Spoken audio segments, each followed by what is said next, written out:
Nakakaiyak at mismong naiyak si Kim Chiu dito dahil mismo sa mga sinuway o pagbigay ng advice ni Bossing Vic Soto. Alam naman kasi natin na mahal ng mga taga Itbulaga ng family ng Itbulaga si Raisa May.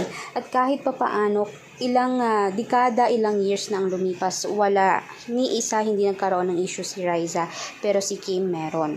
Marami ngayon ang nagpapahambing ng mismong personalidad, mapalabas man o mapaloob, ang mismong kaibahan ni Raisa kay Kim.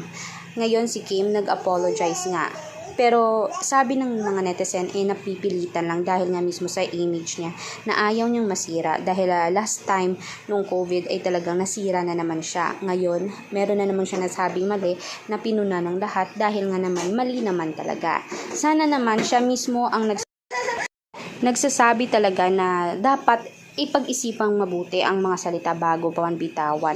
Pero siya naman pala mismo ang number 1 bully sa Showtime.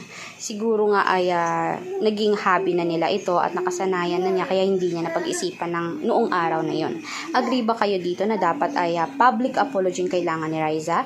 Comment nyo nga sa baba at kaya huwag niyang kalimutan mag-like, subscribe, and tap the bell para naman for more updates.